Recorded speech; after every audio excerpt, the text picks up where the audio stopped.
Sit down if you want to. Right in the middle of what's going on. I'm in the middle of an interrogation. Take a seat, young Skywalker. The middle children of history, man. Middle of the day, Alfred. Please, take a seat there. Right now, I'm in the middle of nowhere. Stop the middle, it's a base hit! Meeting in the middle. Like. They fought for the freedom of Middle. the middle of The middle of a war! Freaking ridiculous! Why don't we have a seat and talk it over? No! Not the middle seat! Hello, everyone, and welcome to this week's episode of the Middle Seats Podcast, the best seat in the house for all things movies and entertainment. My name is Andrew Auger, and we've got a big show today. First, let's meet our guest. He can finish a Rubik's Cube at a pace faster than a speeding bullet and believes in truth, justice, and the Pokemon way. Mr. Nate Lungarini. How we doing, everybody? My weakness is Doritos chips, but my greatest strength is hands down my ability to look good at all times. He's such a bold hero, he would broadcast his kryptonite over the air. Anyway, hearing that kryptonite and potentially using it against us, he's our resident villain, the condiment king to our Batman and Superman, Mr. Jake Hensler. Are you kidding me? Condiment king? That's low. You can thank Lego Batman movie for me knowing who Condiment King is. Oh, man. My God. That was too far. Anyway, you guys can see the heroes and villains themes in our opening because here on the Middle Seats, this is episode 10, I believe, right? Is that correct, Nate? Yeah, I think so. We have hit double digits, and boy, is it a huge one to hit double digits. If you're just joining us for the first time, our show is divided into 3 segments. We start the show with Lobby Talk, where one of the members of the crew picks a topic, and we just kind of go back and forth about it for about 10-15 minutes, as you would as if you were in the lobby of a movie theater. Then we move into the biggest news of the week in film and entertainment with our news discussion, and then we move on to our feature review, eventually into our spoiler section. This week, it is of the big DC team-up film, Justice League. So guys, I know we're going to want to talk about Justice League for a while, so I'm going to skip the formalities here at the beginning. Let's move straight into lobby talk. Let's all go to the lobby. You're in the lobby? What do you look like? I will blow up the block before you can make the lobby. So it's my week to propose lobby talk, and I figured I'd keep it all in theme. We're not going to talk about our specific feelings of Justice League as a quality of a movie currently. We're going to make you wait till the end of the show, build a little suspense for that. However, there's another side to this coin that I really wanted to discuss, and that is currently how Justice League is performing at the box office. Now, you would think with the precedents of the Marvel Cinematic Universe and even the precedent of the future DC movies that Justice League would have been a huge, huge success at the box office this weekend. However, that was not the case.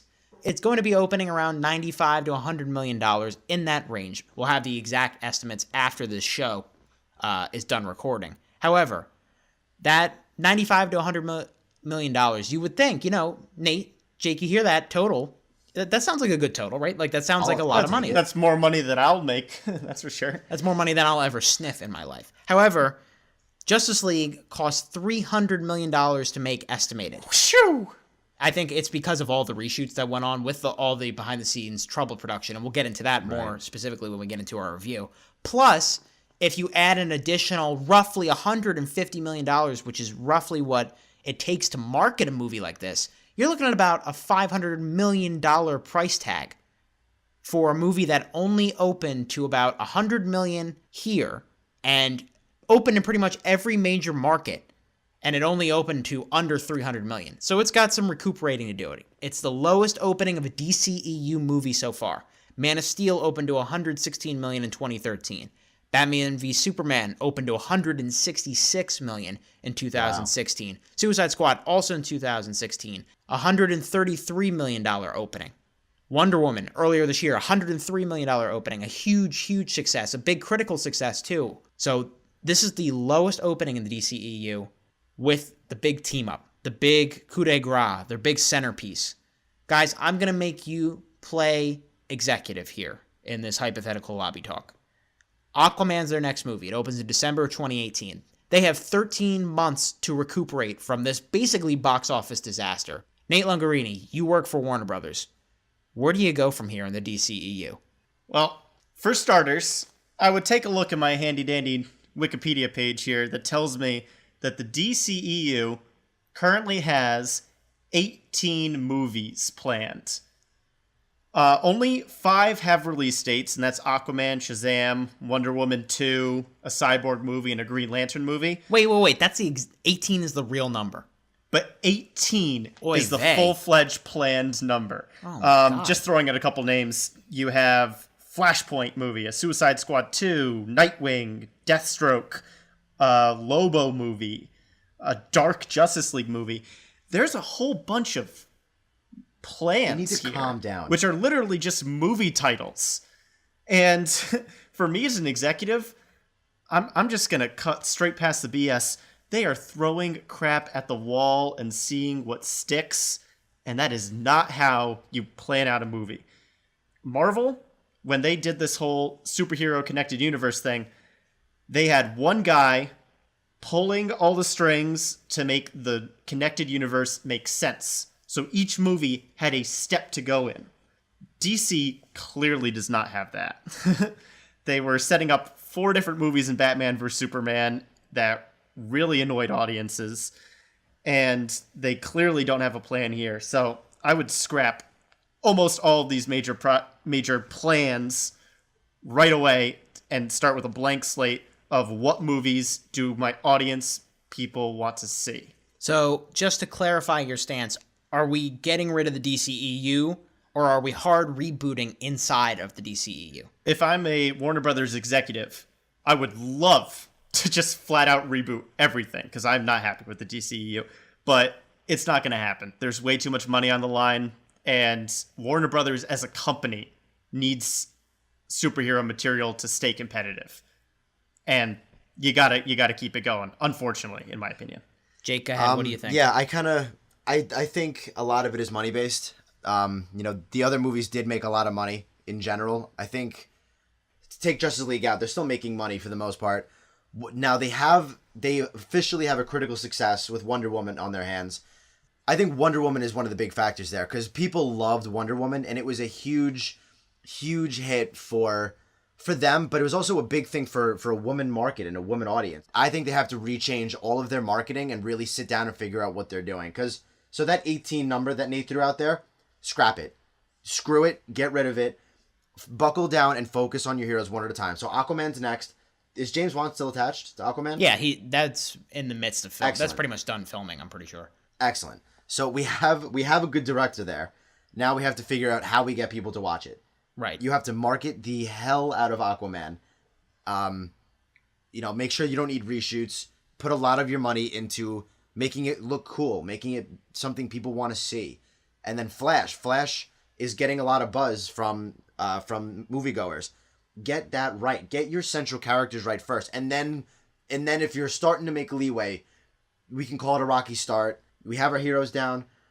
Let's focus, now we can start to venture into some other different kind of places. So I don't know if they quite abandon it just yet, especially because Wonder Woman is such a success, but they really have to sit down and they have to stop.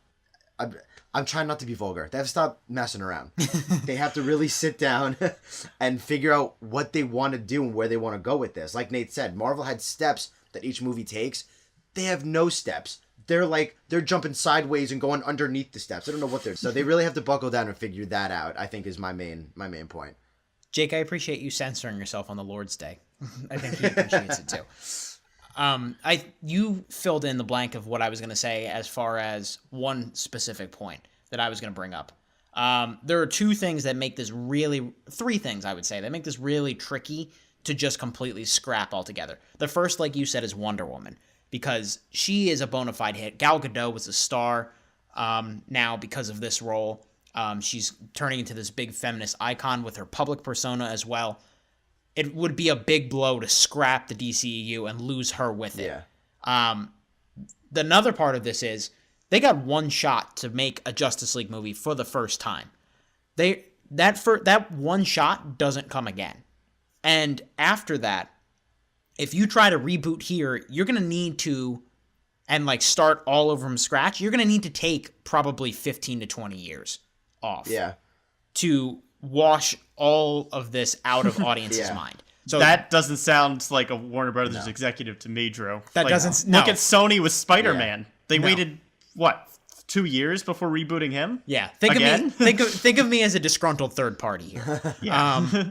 And the third thing that is a very real possibility is one of your three main stars is looking to get out of town on the franchise as soon as possible. Ben Affleck may not ever play Batman again.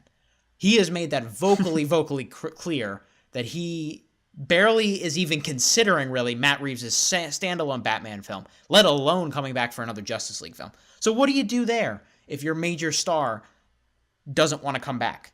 One of your main stars. One of the things that across the board, even with people that have had problems with Batman v Superman and Justice League, they've agreed that Ben Affleck makes a pretty good Batman.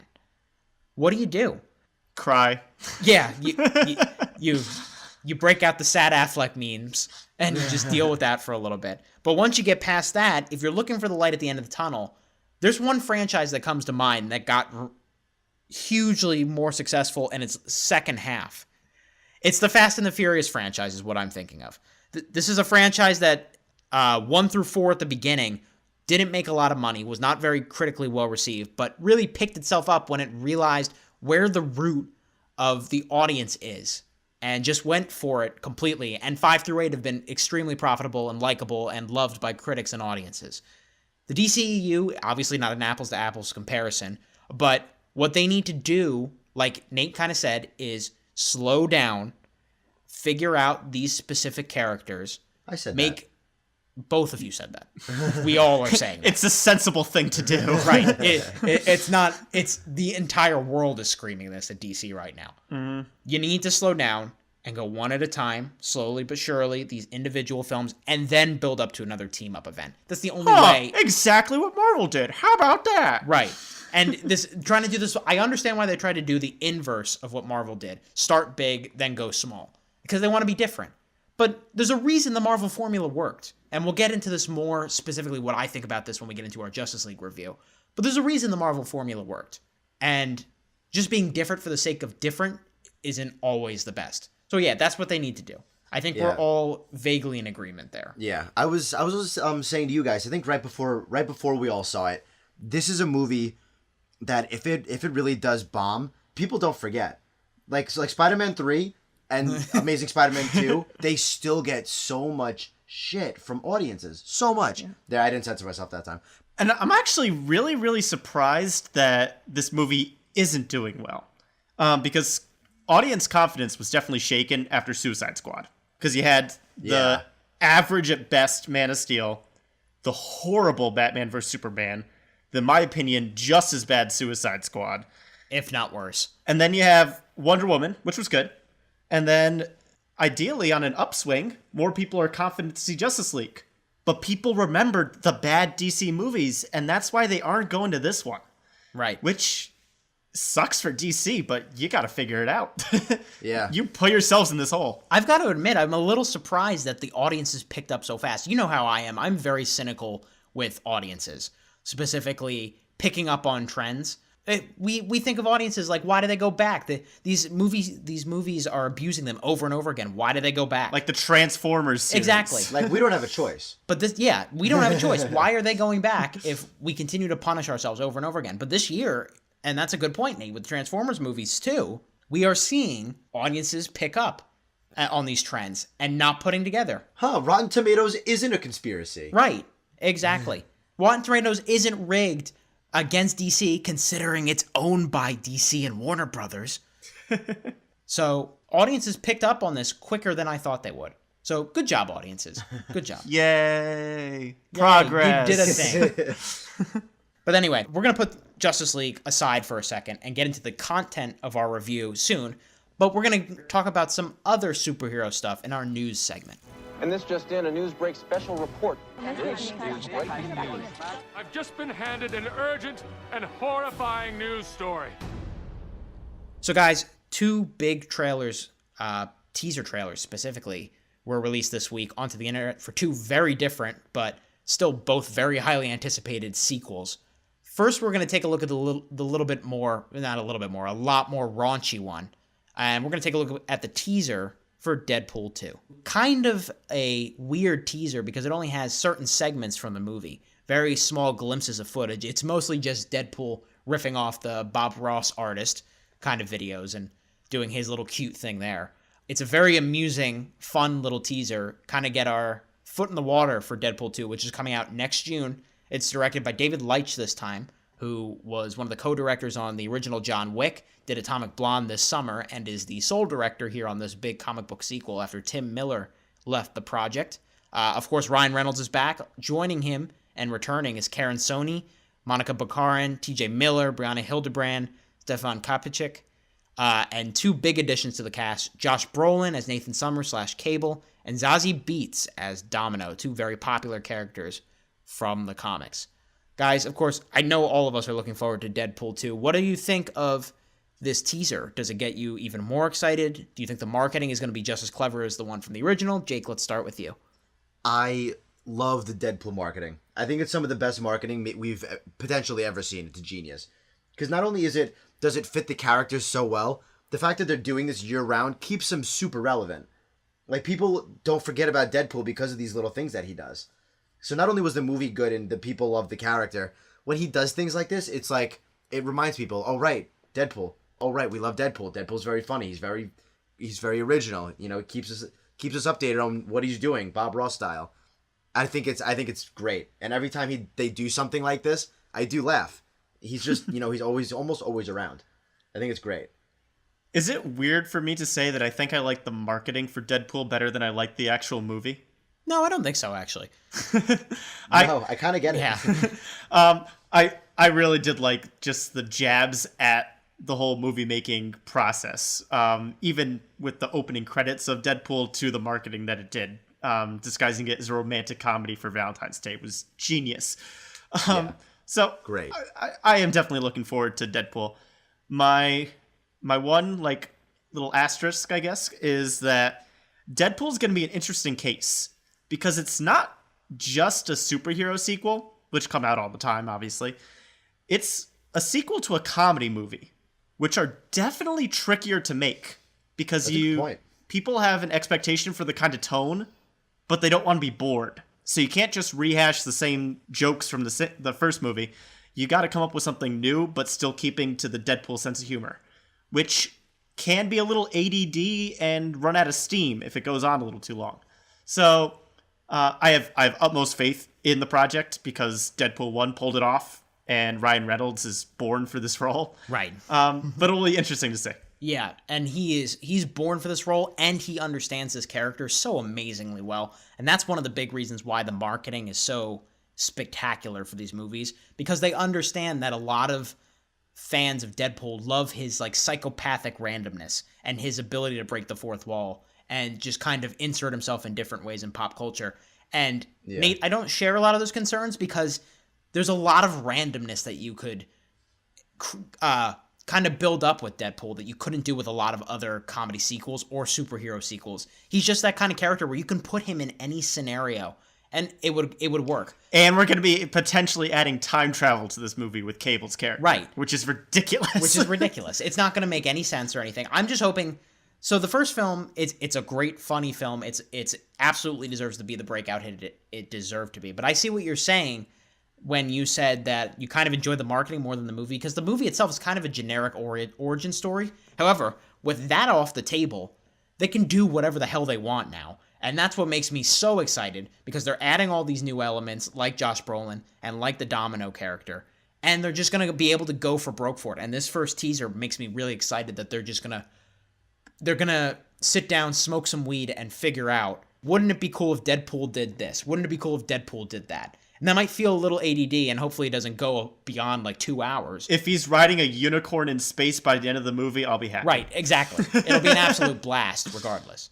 So yeah, it's not controversial for us to say, all three of us to say, that we're very excited for Deadpool. And I think this teaser was a great way to get us interested in a movie that we've been waiting for a little bit of time. Speaking of a superhero sequel we've been waiting for, especially me, for a lot longer, guys, The Incredibles 2 is coming. It is the sequel, almost 15 years, more than 15 years in the making, directed by Brad Bird, one of the icons of animation directing, the Iron Giant, the original Incredibles, Ratatouille. In live action, he made Mission Impossible Ghost Protocol. Again, a very brief glimpse of the film. like a lot of Pixar teasers do. It's very Jack heavy. Who Jack Jack's still a baby. It's just good to see The Incredibles again. Mr. Incredible's there at the end. Craig T. Nelson's back playing him. Holly Hunter's back as Elastigirl. Samuel L. Jackson is back as Frozone. Woman, get me my super suit. Yes! More characters returning. Apparently the plot focuses specifically on Elastigirl this time. Andrew, tell the audience what number this the first Incredible is for you all time. Not only is the first Incredibles my favorite animated movie of all time, it is my number 4 favorite movie of all time. So to say you're hyped is an understatement. Well, Jake, how hyped are you? Let's start there. I'm pretty simmer hyped. down. I don't have Incredibles in my top 5 like you do.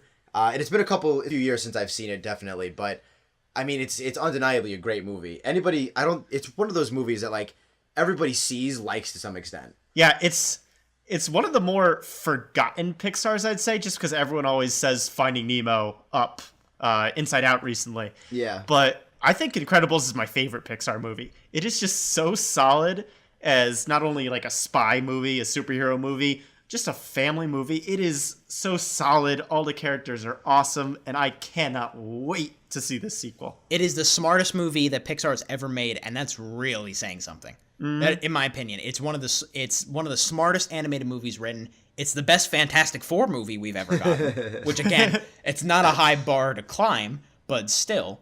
And even the video game was good. Yes, it was. Throwing that out there. It was. I had it for GameCube. Yeah. Something that did pique my interest is that the only real story detail we got from this trailer is that Jack is still a baby. So this movie is going to be taking place pretty soon after the events of the original Incredibles, rather than doing what they did in Toy Story, where they jumped 8-10 years in the future. By no means does this make or break the movie for me. I just thought it was interesting because there were a lot of theories going around that maybe we'd seen a teenage Jack and a whole new dynamic to the family rather than kind of the adolescent stage of it all. But it'll be interesting to see where they go. I can't wait. Yeah, see, I think it makes sense that we want to see where it's going next, specifically 6 months after. Because if you think of how the first film ends, spoilers for a 15-plus-year-old movie that you should have seen by now if you haven't. Shame. But the movie ends with superheroes being reintegrated into society. And I think it's interesting to see where they are 6 months later, even if it is 15-plus years in real life. It's very interesting to see immediately what happens after that story. Even with all these different impositions that had been put on them by the government, where are we going next? It could be what Batman v Superman wasn't. It could even do what Watchmen does better than Watchmen did. The movie, I'm saying. The novel, the graphic novel is a masterpiece, but that's an aside. I feel like I'm dominating the conversation. Sorry, Jake, do you have anything to say? I was gonna say this is your topic. If anything was, it is this. I will, when they first announced it, I was slightly skeptical, as you know, most people are with big hit successes looking for a sequel. But when they announced Brad Bird would be coming back, and he would only be coming back when he felt satisfied with the ideas and the script that he had, I was like, okay, they're not rushing it. They're not looking for a set date. They're taking their time. Brad Bird is on it, taking his time. So I'm okay. I'm comfortable with it. Guys, I have a theory, and tell me if I'm completely crazy. Is Disney making their big live-action original projects fail on purpose so that Pixar directors come back and make sequels to movies that they were never going to do? Think about it this way. Andrew Stanton made John Carter, and it completely failed. So Disney's there as he's begging for change on the sidewalk and is like, how about this Finding Dory idea? And then we get Finding Dory in 2016. Brad Bird makes Tomorrowland. Tomorrowland makes no money. Brad Bird takes Andrew Stanton's place on the corner. And they come, they're like, can you give me a little bit of that Incredibles 2 goodness? And 2018, we're getting the Incredibles 2. I'm not saying it's a conspiracy, but that mouse don't fuck around. It is an interesting idea, but my bold prediction for Incredibles 2 is that there are going to be more people our age in the theater than little kids. Yeah, I think so too. So we're going to move on here because we're going to move into our next segment. And Jake, if there was a topic out of the three that's yours, this one would be yours. That is fair. Sony has announced that they've acquired the right to make Quentin Tarantino's newest film. Now, of course, Quentin Tarantino worked with the Weinstein Company forever. Nobody's working with the Weinstein Company now except their lawyers. So Sony has become the new home for Quentin Tarantino's Charles Manson set 1960s movie. Here's the brief synopsis of the movie. Set in Los Angeles in the summer of 1969, Tarantino's upcoming movie, according to a source who read the script, focuses on a male TV actor who's had one hit series and is looking for a way to get into the film business. The horrific murder of Sharon Tate and 4 of her friends by Charles Manson's cult of followers serves as a backdrop to the main story. So, sounds like, when you read it in a synopsis, it sounds like two things that don't have anything to do with each other. Yeah. But I'm sure he'll weave it in better than that synopsis did. Right now, he's looking at Margot Robbie for his female lead and is really, really looking into her. The 3 candidates he has for a couple of the male leads are AAA plus listers. Brad Pitt, who he's worked with before, Leonardo DiCaprio, and I think most interestingly, Tom Cruise is a candidate. So we're starting to learn more and more. Obviously, we still have a long ways to go before this movie even goes into development any further. Jake, we'll save you for last on this one. Nate, what do you think of this Manson movie? It was Tarantino's 9th. Well, it was definitely interesting because up to this point, the only news that we had was that it was focusing on Manson. And now the synopsis comes out, and the focus of the story is trying to break into Hollywood. And Manson is now the backdrop for it, which is interesting. That said, in terms of disjointed storytelling, focusing on different characters at different times, Tarantino's pretty darn good at it. Look at Pulp Fiction, Jake's favorite movie there. That's a lot of different stories converging all in different places. Can't do it better. And it works. So this will be interesting. I want to see how meta Tarantino goes with this, because obviously he has a huge experience working with Hollywood, and it'll be interesting to see a darker satirical look on his experience with it.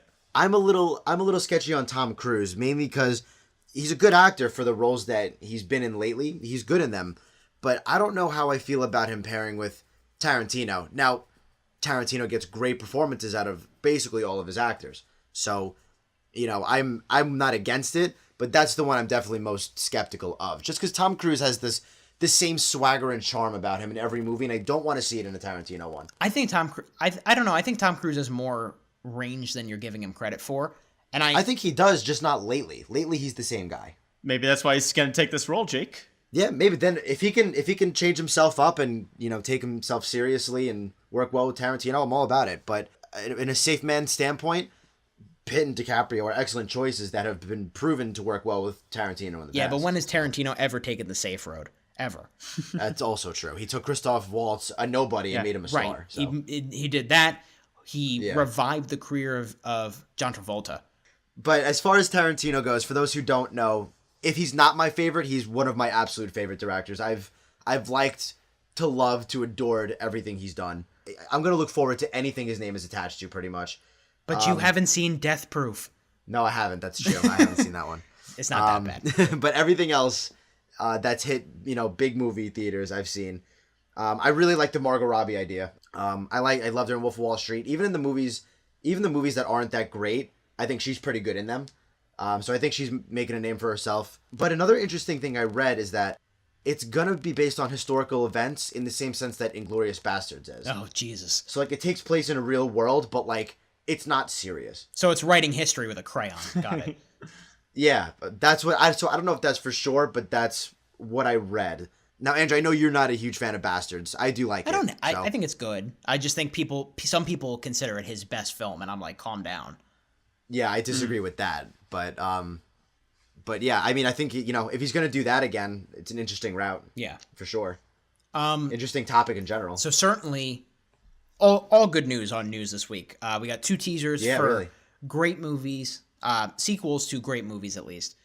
We have a new Tarantino project in the works. Sometimes it takes a while to get details on those. We have a lot of decent details right now. I'm sure we're going to be getting more. Yeah, he's very stingy about it. He is very stingy about it. That'll do it for our news segment. It'll bring us to our big review of the week. We're all in for Justice League. The others. Where are they? The Aquaman. He's a cyborg. Barry Allen. He's a Batman.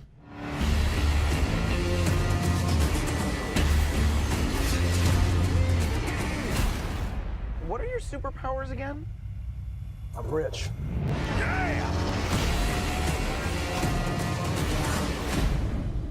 That was a snippet of the trailer of Justice League, the big DC Extended Universe team-up movie that we've been building to for a couple of years now. It was directed by Zack Snyder for part of it, and then after a horrible, horrible tragedy that Zack Snyder had to drop out of the movie, Joss Whedon of the Avengers and Avengers Age of Ultron came over to finish up the film.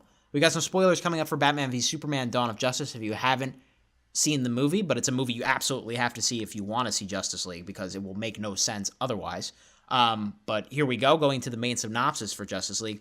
Bruce Wayne / Batman, played by Ben Affleck, and Diana Prince / Wonder Woman, played by Gal Gadot. They're preparing for an otherworldly threat following the death of Clark Kent Superman at the end of that film. He's played by Henry Cavill in some kind of role in this movie. I won't say how much or how little quite yet.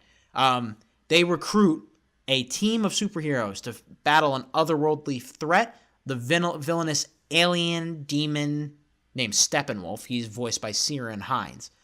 They recruit 3 superheroes to their cause. The fastest man alive, The Flash. He's played by Ezra Miller. Victor Stone. He's the human cyborg, played by Ray Fisher. And Aquaman, played by Jason Momoa. So guys, we talked about earlier in our lobby talk, everything riding on this film. Let's just get into it. Nate Lungarini, what did you think of Justice League? Well, like I said earlier in lobby talk, I thought Man of Steel was disappointing but average. Wonder Woman's good. Hated Batman vs. Superman and hated Suicide Squad. So, does Justice League fit in the good end or the bad end of that spectrum? And I'll be fair, it's better than Batman vs. Superman, but it's not a good movie. The DC is learning, though. It is definitely a more colorful movie. It's not like tone deaf serious. There is a little bit of lightheartedness in there, which you might like or you might hate as a DC fan. But for me, it worked slightly better as a movie. At the end of the day, it's just kind of bland, and we'll get more into that later. Jake, what do you think? So I had a little funny moment with myself. When I first saw Batman vs. Superman, I went, that was all right. And then I slept on it, and I talked to you a little. I went for a run and thought about it, and I'm like, oh, no, it wasn't. That wasn't all right. Never mind. So I wasn't sure if I was going to have the same thing or not. Fast forward a little bit. Justice League is holding up better than Batman vs. Superman is. This is my thing with Justice League. I kept waiting to see where the 40-something Metascore came in, and I kept waiting to start disliking it. I didn't get there. So I don't know if my expectations were low and I was just surprised, but I didn't hate it. I thought it was all right. Not great, but I generally felt myself enjoying it throughout the movie, start to finish. I think they made some good choices to, step in the right direction. This might be a very interesting discussion here. I'm going to echo the same sentiments that Nate specifically echoed with the previous DCEU movies. I think I like Wonder Woman both more than you guys do. Yeah, I think so. I think it's a very, very good movie. It's a pretty solid way to do an origin story, and kind of it deserved to be the breakout hit that it was, I think, absolutely. I think both of you are probably in more wooden seat territory, where I'm closer to plush recliner. I think Man of Steel's okay. I think it gets a little bit too much of a bad rap, but I also think it, in other ways, fully deserves the shit that it gets. And then, yeah, Batman v Superman is an absolute mess, and Suicide Squad is an abhorrent, barely a movie mess. Going into Justice League, 90% of this movie is a bad movie. 90%. The story is rushed and sloppy. The CGI is frequently bad. We'll get into that. The villain is horrible. The villain, even on bad superhero movie villain levels, the villain is terrible. It frequently feels anticlimactic. It feels slapdash. It feels like we've been thrown into the middle of a 2-hour, 45-minute movie that just happens to be 2 hours because of studio mandates. 90% of this movie is bad. However, the 10% of this movie that is good is not only really good, but it's a really, really important element. And I think it's a big win for DC in that they finally have gotten some of their characters right. Some of the character dynamics are great. most of the interactions between the characters are really good. These characters, they're likable with each other and on their own. They banter with each other well. They work with each other well. These actors are doing a really good job, especially the new characters. They're working to correct characters that they've wronged in the past, which we'll get into more later. Under other circumstances, getting those characters right, it wouldn't matter if the story and the villains and the CGI and everything were a mess. This would be a smash success. It would be, under different circumstances. But I'll get into why these specific circumstances make this only... I'm not even hesitant to call it a win, because it's not really. It's just... It's a baby step in the correct direction where they need to be headed. I'm smiling right now because it sounds like I get to be the bad guy here as the person who liked it the least, which makes me very, very happy. And that's more smiling than I did for the entire movie. Really? There was just not much to like for me.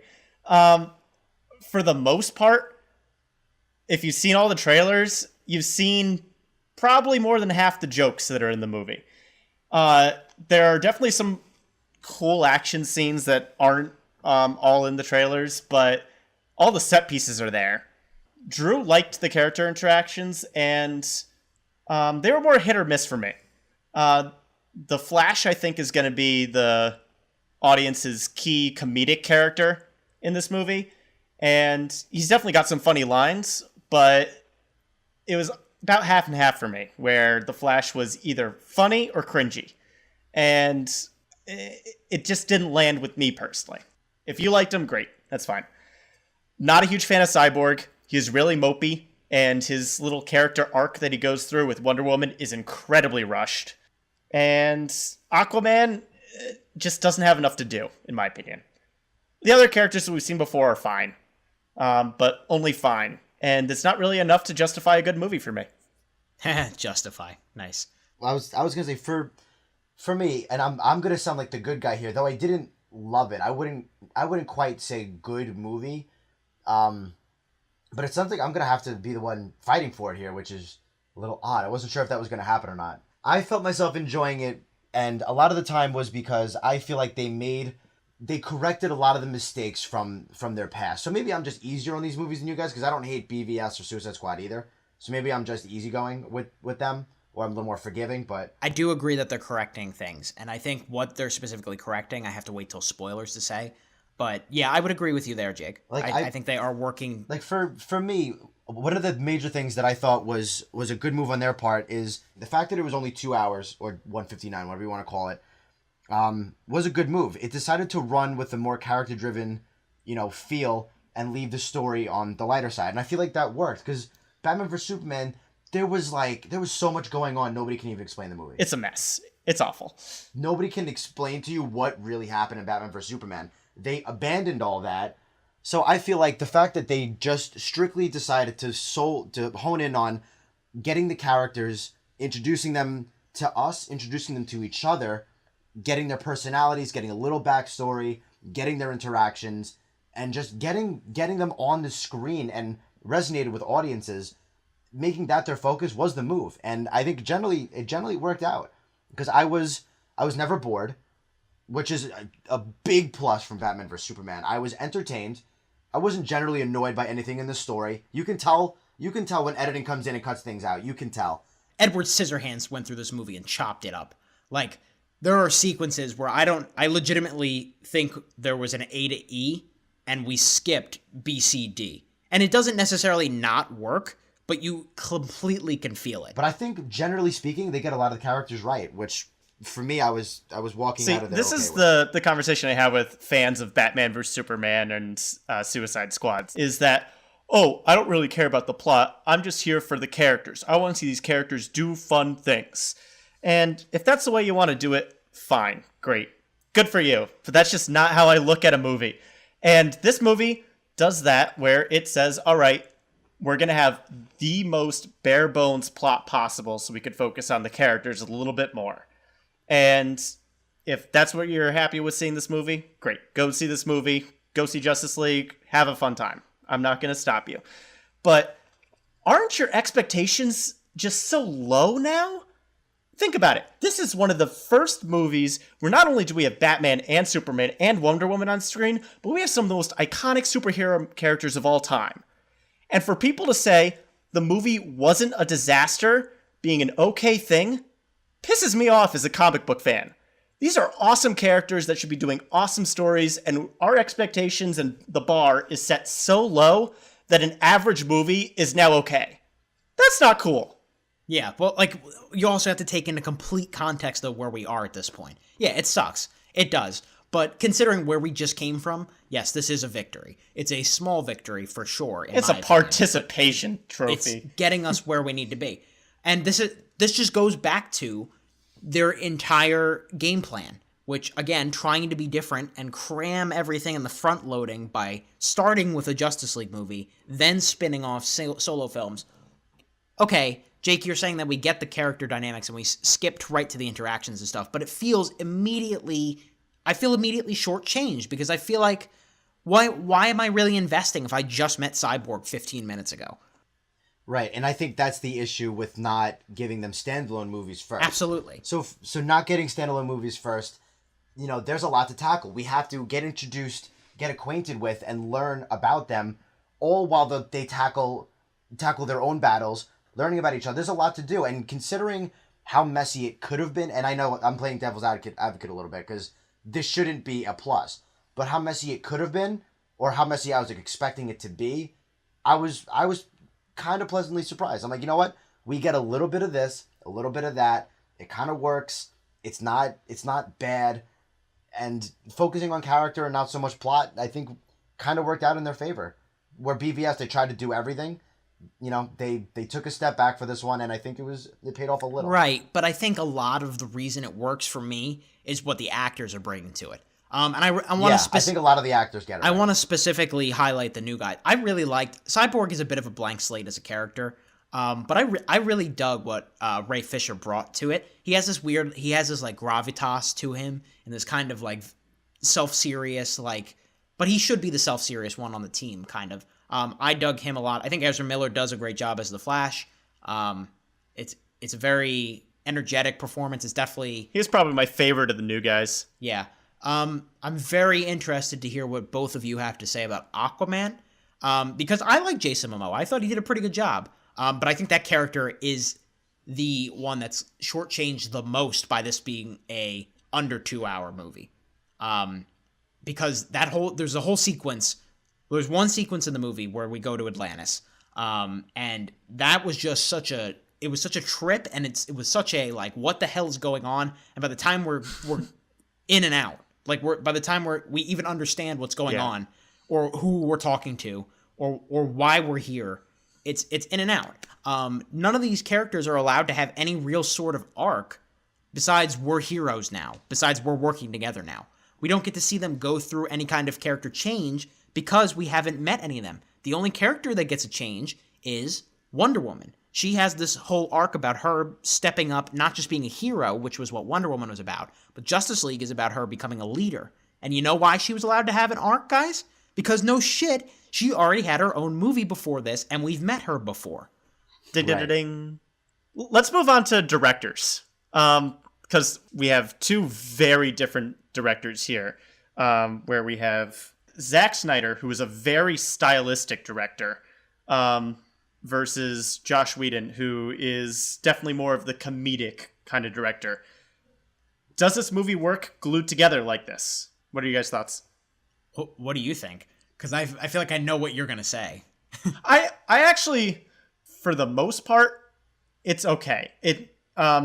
Suicide Squad had the problem where it was trying to be a serious movie and then a funny movie. Yeah, but the person who was writing the jokes didn't know how to write jokes. Exactly. So all the jokes were the bad guys, and that's it. Yeah. This movie, even though the two heads are very, very different, they're still attached to one body, so it meshes a little bit cleaner. That's a good analogy. And the whole movie doesn't have the super serious tone, so that way the jokes don't feel completely out of place because it never gets to the serious tone. Right. That said, because the movie has the comical tone, there's no gravitas to the actual plot going on. So there's never ever any sense of real danger, because it needs to be a fun superhero movie. And this is kind of what annoys me, is that it's just another Marvel movie now. It's an average or below average Marvel movie, depending on how you look at it. And the whole point of DC was to be different. But clearly it said what we're trying isn't working, so now we're just going to follow the Marvel formula. And that's not where they should be going either. But what do we expect from them, really, to be completely honest? Like, it's hard. No doubt about it. Yeah. Yeah. It's like, we don't want them to be too serious, but we don't want them to be too light. And so it's to defend them, and I'm not usually the one to defend the DCEU. Believe me, both of these guys know this, especially in the year 2016. I was the pit bull going up against them. But they're kind of in this impossible situation now, where they need to, they need to hit this really good balance. And I think, I know you guys are very 3 out of 5 on Wonder Woman, but I think seeing what Patty Jenkins was able to do with that, balance what I think was some really high dramatic highs and some really solid comedic fish out of water stuff, it's a really tough balance to strike. And you can see, even with these two very talented minds who really should clash, making this one movie, you see how difficult it is to strike that balance, because there are certain moments that definitely stand out as a Joss Whedon moment, and there are definitely moments that stand out as a Zack Snyder moment. You could tell when Whedon's influence was in it. You can see specific pickup shots that, okay, Joss Whedon was the one that threw that in there. It's a really hard balance to strike, and they need, do they get a second chance to build themselves back up and find that medium? I don't know. Are they going to get that chance? But yeah, I think it's tougher than we all believe it to be, Oh, I'm sure it is. I think that's a lot of the name of the game for me tonight. I was so skeptical of this movie for so long, and my expectations were so low. The fact that I walked out of there fine is like, wow, okay, this is nice. It's nice to not be totally disappointed. Again, the fact that we are here is such a problem. Right. Yeah. Right, and I agree, but for it to be a step in the right direction is okay. I actually want to run something by you guys, because I feel like a lot of this is about characters, and I feel like that's where I'm going to be centering a lot. I think my least favorite of the main heroes that were on display here was Batman, and it pains me to say that, because I love Batman as a hero. I love the Dark Knight trilogy, and I thought Affleck is okay in Batman vs Superman, but I think he might have been the lamest of the I think heroes it's more in of this an movie. issue of plot. This is an end-of-the-world plot, and the movie even pokes fun of this. Batman is literally just a rich guy in a suit. There's nothing for him to do in this movie, because they don't give him the world's best detective stuff to do, and they can't have him fight the big bad guy because he's just a regular human going up against this weird demigod Steppenwolf. Right. He's a background character in his own major movie, which is stupid. It paid me to write down on my phone, I think Batman was my You could least take him out of the favorite movie, five. and the plot doesn't change too much. Well, I don't know if I agree with that specifically. He's the one that brings them all together. He fulfills the Steve Rogers role, kind of. Yeah. Which is not the role that Batman really should be in. That's Superman's role. No. Well, that's why I liked, I don't know if this is a spoiler, but they talk about Wonder Woman with it a little bit, and I like that. I was like, good. She's your poster right now. Yeah, Do it. well, they have to now. Let's see what you got. I can't speak for you, Jake, but the reason I felt that way about Batman is that, honestly, Ben Affleck looks a little bored here. He looks a little checked out. I wonder why. I didn't think he was... Yeah. What they did with Batman and Batman v Superman was abhorrent, making him this basic psychopath killer. He's basically a serial killer in Batman v Superman. Yeah, branding people and whatnot. Here's a little bit closer to the Batman that we know, but it's definitely not the most compelling version of the character we've ever seen, for sure. No. Yep. Yeah, it hurt me to say that, because I think I'm officially a fan of Wonder Woman. She helps make Batman vs Superman decent by the end of it. Had her own really good movie. And she's good here, so I think I'm officially a Wonder Woman fan. I liked Ezra Miller as the Flash.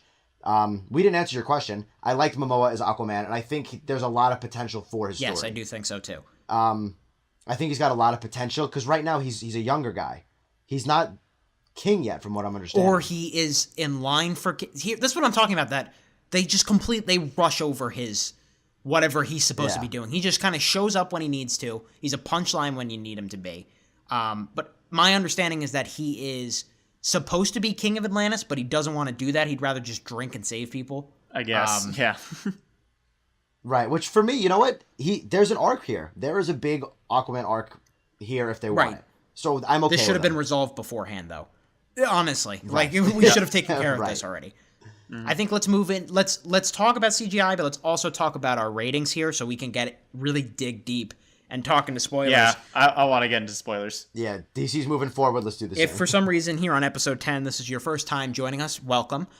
We operate by the seat scale when we rate movies. So if we love a movie, it's a masterpiece, it'll get a royal throne. If it's a movie we really enjoy, plus recliner. We've got wooden seat for a movie that has mixed qualities, has some flaws, but is overall decently enjoyable. We have damp lawn chair for the inverse of that, which has a lot of flaws, but it's mildly enjoyable. And then we have sleazy outhouse for a movie that's a big bucket of old shit. Hey. Jake, why don't we start with you? Because you were kind of on that CGI high horse right there. Yeah, the CGI is like, guys, we're pushing 2018 here. Can we get these special effects right on a big blockbuster? Thanks. It costs $300 million. Yeah. What? Come on, guys. Steppenwolf. I didn't care. I didn't hate him like you guys did. I didn't care though. I was like, whatever. The whole box thing that he's going for. Okay, nice Infinity Stone gag, assholes. I think the name of the game here for me was it didn't end up bad. They went light on the story, focused on characters, and it worked. And I'm gonna go to, it's a pretty solid wooden seat. I can't go plush recliner, I definitely can't. But I wouldn't venture into lawn chair because for me that pushes bad movie, and I'm not there. So I'm good wooden seat and small bag of popcorn. Like if you like superhero movies, give it a shot. It's okay. Nate, go ahead. Well, I'm not there, Jake. I wasn't satisfied with this movie. And I wasn't satisfied in the half-assed character development because there isn't any. The plot is so thin and so standard for what should be one of the biggest blockbusters of the year. And it's just disappointing on so many fronts. Villain's atrocious, in my opinion. Like, literally every cookie-cutter villain that you could ever have ever. The CGI's bad. That's about all I can say. Like, DC is learning. It's better, but better from lowest bottom tier is not good. This is definitely a damp lawn chair for me. And I'd go so far to say that if you're on the fence of this movie and you haven't enjoyed the DCEU from this point, you shouldn't go see this movie. And I think a lot of people are reading the reviews, and that's why it has these low diminishing returns, because people are learning. This movie is not enough to tip the balance one way or the other. It's not that revolutionary, big, blockbuster, icon masterpiece like The Avengers is, where everyone's going to go rush out and see it. These movies haven't given enough reason for you to return so far. They haven't paid their dues. They haven't. They're trying to be CEO, but before taking the intern job. Right. Like, calm down. That's a pretty strange analogy, but it's a correct one. Yes. Yeah, I don't know. Yeah. My whole thing with the CGI is that anytime the movie was getting into a real groove and I was really into it, it would take me out of it immediately, especially when we'll get into specific things, but oh boy, there are some very... Steppenwolf looks awful. He looks like a PS2 cutscene video game character. Yeah, kinda. He looked rough, and he's your main villain. He's a really bad villain. And I mean, Marvel movies have had bad villains before, too. Don't get me wrong there. But DC, even DC's villains are worse than Marvel's villains. Like, between Enchantress and this, even, like, Ares from Wonder Woman. Oh, Enchantress. I forgot about that. Oh, my God, they have not been on a roll with these. Anyway, this is like I said at the top, this is a movie with a lot of things working against it. That has only a few things working for it. However, those things that are working for it are really important to it working overall. And if you're going to see Justice League to just see these characters interact with each other and fight with each other, you'll have a good time. If you go in with any expectations higher than that, literally a morsel higher than that. And Nate, I know you're going to tell me it's very sad that we're at this point where we have to kind of lower our expectations, but really, we talked about the trailer a month ago. None of us went into this expecting it to even be good at all. And I certainly wouldn't call this a good movie, but it this is going to sound like such a fucking backhanded compliment. It fulfills all the minor requirements necessary to be a functional, passable Justice League movie. You needed the essay was 8 to 10 pages. You hit 8. Right, Congrats. exactly. You hit 8. You forgot your works cited page, but you hit 8. Right. I am giving this the pointiest, the pointiest of wooden seats. Like you're sitting, like your ass is stuck on Aquaman's trident. Although that doesn't sound very good to me. You don't need to see this in theaters because not that many people are going to see it anyway, apparently. And the CGI is so bad that you might as well just wait to see it on your smaller screen at home anyway. It's okay. That's really what I came down to coming out of it. I just kind of sighed and it was like, it was okay. And we'll get into more why it was okay as we move here into the spoiler section. If you have not seen Justice League yet, we are going to spoil the shit out of it in about a second. So please tune out now. If you have seen Justice League or you just don't care, join us in a spoiler section. Whoa! Oh, spoiler alert. Spoiler! Spoiler! Excuse me. Spoiler alert. So last week we were talking about kind of our process of going into a movie, and I talked about kind of how I like to watch the trailers of the movies immediately after I come home from seeing the film. Mm-hmm. So lo and behold, I do that for Justice League, and guys, half the movie's not in the trailer. I noticed. Or the other way around. Half of the trailer is not in the movie. And that speaks a lot to these reshoots. Somebody compiled a bunch of footage that was clearly from Zack Snyder's cut that was cut out, and it's almost 2.5 minutes long. If you combine all 3 major trailers. So that really speaks to how much of this movie is on the cutting room floor. And that's another element we haven't leaned on, really. It's kind of a minor miracle that this movie isn't an absolute disaster based on the entire problems of the production that are very apparent throughout, from the stuff that's been cut out, from the moments where we jump from A to B, like in 2.5 seconds flat, and from the abhorrent CGI in certain scenes, particularly with non-mustachioed Superman, which is my favorite thing in the world right now. Oh, lordy. For those that aren't aware, when Josh Whedon took over, he needed to reshoot some scenes with Henry Cavill as Superman. However, he had a mustache for his role in the other film that he was shooting. So they CGI'd his upper lip for all of those reshot scenes. And there are a couple scenes, the opening scene in particularly, and the scene when Superman comes back from being dead, where his lip is not natural. Yeah, it just looks a little. It just looks goofy. Like, God, what? It's shiny. What happened to you? That's the best word I'd have for it. It's shiny. His face is just like some. It looks like he waxes. It looks like he waxes. It looks like he's hiding SpongeBob's teeth underneath his lip. Like, it's like puffed out and weird in a way where it's like, you need braces, man. I couldn't even describe it. But like you could tell like some even general audience members might have been like, "Is what?"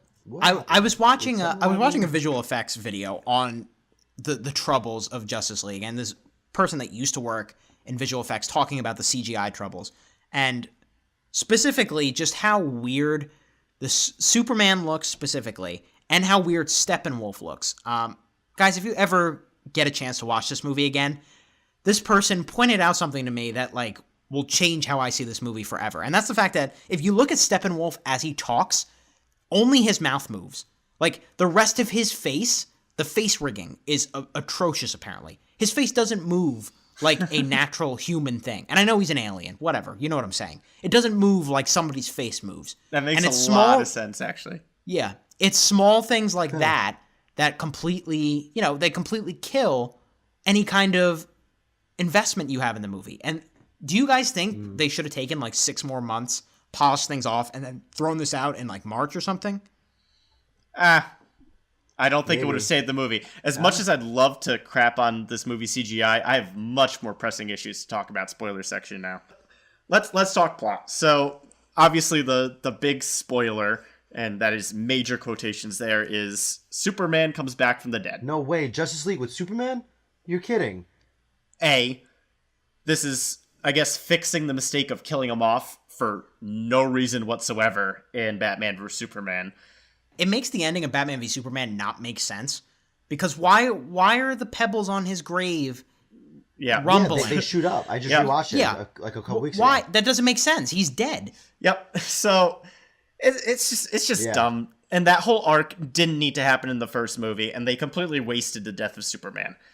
And so he comes back to life. And the only scene in the movie where I smiled was that fight where it was Superman versus the Justice League. Specifically the scene where he is able to keep up with the Flash.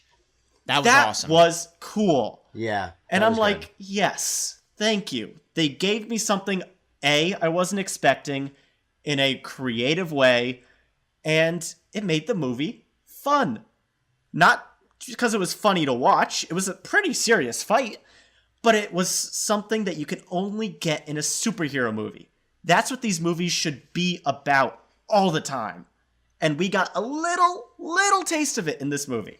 Yeah, he kicks the crap out of them. Mm-hmm. Like, and I did really like seeing that, because this is the first movie where I really bought how powerful Superman is. For sure. Like, he manhandles Aquaman and Wonder Woman, who are extremely powerful. I think just a lot of the work they did here with Superman went a long way to make me like this version of the character more. Because he is such a sopping little bitch for the first 2 movies that he was in. And he comes back here, and it's like Henry Cavill finally was given a chance to play Superman like Superman's supposed to be played. The truth, justice, and the American way. After that scene, Boy he Scout. Smiles.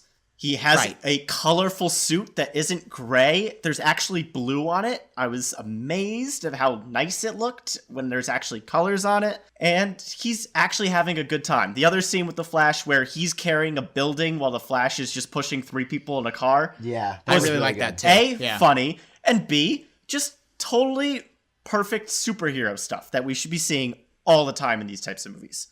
Yeah, well, he comes into the end fight right at the right time. By the way, they cut that whole scene where he was probably going to go talk to Alfred. Not that was necessary, but like, how did he figure out where they were? Anyway, he comes in, he's bantering, he's quipping, he's like, "Is this guy bothering you?" You know, and he's like, "I've died once, I don't want to do it again." Mm-hmm. And then he gets knocked down, and he's like, "Okay, I wish I was dead," and like little stuff like that. Those are total Whedonisms and stuff, but it does a lot to redeem that character from. Maybe you needed to go over the top with the humor and stuff to just make him likable again, not make him this zombie of emo depression. One thing I wanted to, Nate, you said the only time you smiled during the movie, and I'm going to challenge you. You didn't smile at all when Aquaman is sitting on Wonder Woman's lasso. It was a cute moment. I thought that was so funny. I enjoyed that. It gave me the little exhale out of the nose laugh. I laughed. I laughed out loud. It might have been a little symptom of me being just kind of annoyed with the movie at that point. And probably a symptom of my audience too. My audience didn't laugh at all during this movie, which I thought was bizarre because I saw it opening night.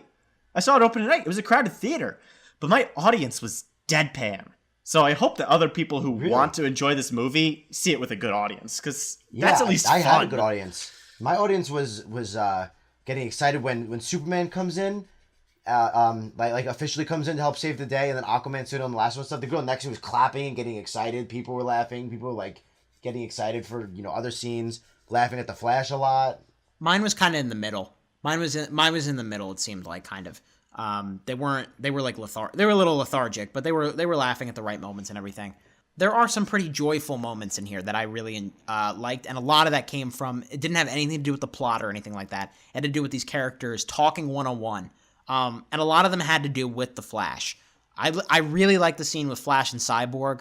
I mean, it's a little bit of a morbid scene where they're digging up Superman's grave. Yeah, but they're addressing it. Yeah, but they're addressing it, and they're having a really nice conversation with each other. I think my favorite small moment of the movie it really is the one that felt the closest to the dynamics of the Avengers and this team coming together is when Batman pulls Flash aside and goes, just save one, then you'll know.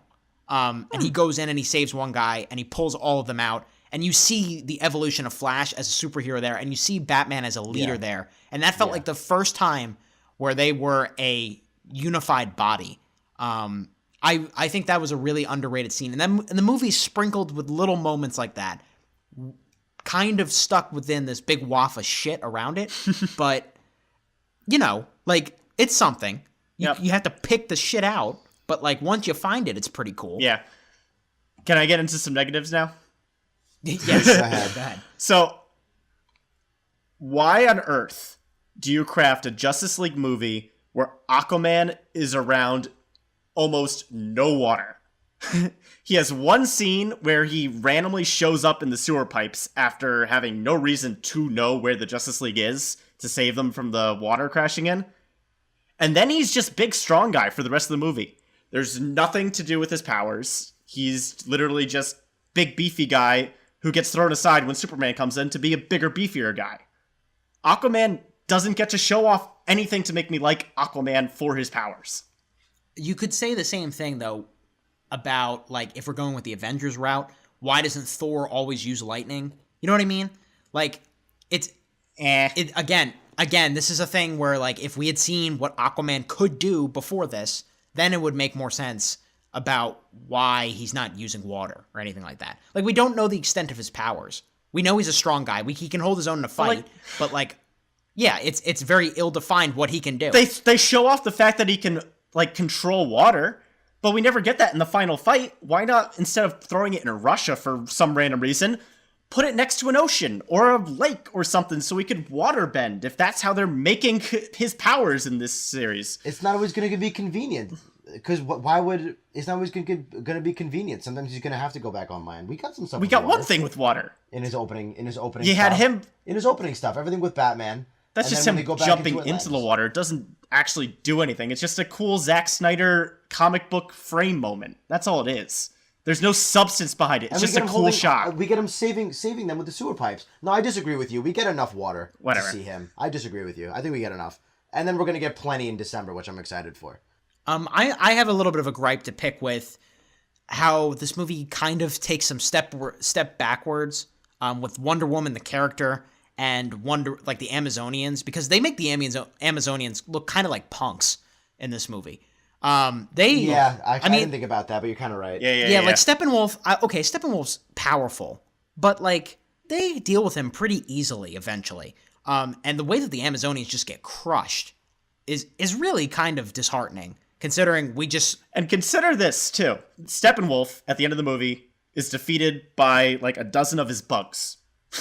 And they're enough to overpower him. Yeah, I call that the Scar moment. But Steppenwolf was able to take on all of the Amazons, no problem. But these bugs are low enough power level that Batman's allowed to take on a couple one-on-one. The power level switch is ridiculous there. I'm sorry. His big powerful weapon got destroyed, though. So for me, I was like... It's like once his weapon was gone, and they said it. They were like, "Do you smell that fear?" And all of a sudden, they turned on him because he was emitting fear. And the Justice League was powerful. I was alright. I was like, you know what? Fair enough. Like, I can. What roll did with Steppenwolf want?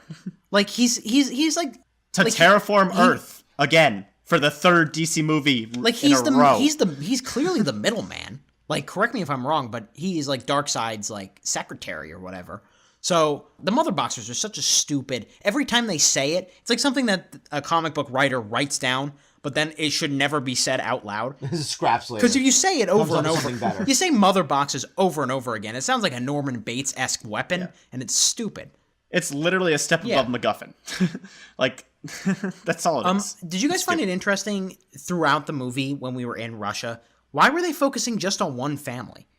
Like, what was the reasoning behind that? It was literally ripped out of 2012. It was a disaster movie. I didn't get that at all either. Like exactly what we talked about with Geostorm. You have to focus on one family so there's an emotional connection to all the destruction going on. Yeah, but like in Geostorm, they're at least kind of the main characters and stuff, but like it just makes the conflict feel really small. Like I never felt like the world was in danger. I felt like this family of four that just can't play video games or whatever was in trouble. I think they should have had like it was dumb. Like, yeah, you're absolutely right, Andrew. Because focusing on one family, I assumed they were the only ones in there, but then we clearly see that's not true later on. There's a whole building of people. Like the one of the biggest strengths. I'm sorry to continue to go back to the Avengers. I don't want to. Yeah, but when the only thing to compare it to. Yeah, they are the template for this until somebody else does it better. But the entire third act of the Avengers, I love how we get those individual moments of Captain America going to the subway and taking out the Chitauri and taking out all those people, helping out those people there. I love Captain America interacting with the police. Small things like that, like, make the conflict feel huge. The whole city feels like it's in danger. It doesn't feel like anyone's in danger here because it's out in the middle of nowhere. And I know we've been complaining about how DC movies put too many people in harm's way, but there's got to be a middle to that. Without saying, don't worry, audience, the pier is abandoned. We can ruin things now. Yeah. Yeah. And just the fact that the conflict is fixed literally as soon as Superman shows up, which we know he's going to show up anyway, is just lazy to me. It was so lazy. Because we had to have, oh man, looks like the League's in trouble. Aquaman and Wonder Woman are incapacitated. Oh no, what's going to happen? Oh yay, Superman's here. He's going to punch him, save a few people, punch him again, and now the plot's over. The end's done. Right. And there's there's no consequences to anything going on. Mm-hmm. That just shows, one, how stupid of a villain Steppenwolf was, because he just gets taken out so easily. Like, he's chump change. He's chump change. Your main Justice League villain should not be chump change. No, it shouldn't be. It is. Also, so I know Nate is pretty negative. Andrew, what did you think about the comedy? Were you finding yourself laughing at all? Because I actually was from time to time. I was chuckling every once in a while. Like, definitely from The Flash. Not everything. Like when him and Bruce Wayne finally meet, and he's like, oh, Barry Allen, Bruce Wayne. He's like, right. You act like that explains why there's a mystery man sitting in the middle of my room in a chair in the dark, and like little things like that I found funny. I would have liked that scene more if it wasn't completely in the trailer. Yeah, there were, most of the comedy worked for me. Some of it felt out of place, but it contributed to the lighter tone and helping out with that. So I would say I appreciated its presence here. I did. Yeah. I'm getting sick of these movies perpetually wasting Amy Adams. Oh, yeah. And now I'm afraid they're going to start wasting J.K. Simmons, too. Yeah. He's exposition Gordon right now. Even less than that. Yeah. He's just somebody for Batman to talk to for 2 seconds, and then he's out. Yeah. He doesn't do anything for the city. They're basically just saying he is in the universe, we promise. Anyway. Right. I'm running out of things to say, guys. Do we want to get to final thoughts here? I think we should. We've been talking plenty. Yeah, we're going long. So, Nate, why don't you start? Again, this movie, if you were a diehard Batman vs. Superman fan, or you love Suicide Squad, you already saw this movie 5 times, so you don't really care what we have to say. But for the rest of you that are on the fence about the DC movies, I still don't think this is worth your time. It's not fun enough for me. It's not grand enough for me, and it's just not enough of what I want out of my superhero movies. And it pains me to say that Marvel is the only one doing the formula right now, but that's where we are. You have like a little bit from Fox with the X-Men characters, but DC movies are not consistently good yet. And this movie does not break that mold. Characters are okay, but really underdeveloped, and we need a lot more time before I can get on board with this franchise. Jake, final thoughts on Justice League? I actually just thought back to your lobby talk, and I think what they need to do, I think they need to market the crap out of Wonder Woman and Flash. Batman and Superman are not doing it for this universe right now. You have to market your other characters. You know, Flash is fun and upbeat. Wonder Woman's becoming an icon. Keep rolling with that. And I think they're finally just starting to figure out where their strengths are. Please just keep rolling with that. Don't try to overcomplicate things when you don't need to. Let's see what else these heroes have to offer. Make them fun, make them relatable, and just keep playing to your strengths. Overall, the movie was positive. Was a positive for me in the sense that it wasn't bad. So I know Nate hates that. I know. And normally, Nate, I agree with you, but I went in expecting to not enjoy myself, and I came out entertained and feeling okay. So if you liked Wonder Woman and you want to see her again, go see it. If you like superhero movies, it might be worth your time. I think audiences are generally doing okay with it. Jake, the next time I hear that argument out of your mouth, I'm jumping off a bridge. There's no hope left in humanity. No, it's a step in the right direction. It's not a bad movie. So, but you have to go in hating for it to enjoy it. Got it. Right. You gotta keep the positive momentum going if you're DC. Nate, I think even if you don't like this movie, you have to admit there's a little bit of positive momentum coming out of this. There's hope. Slightly. It's a very small beacon of hope.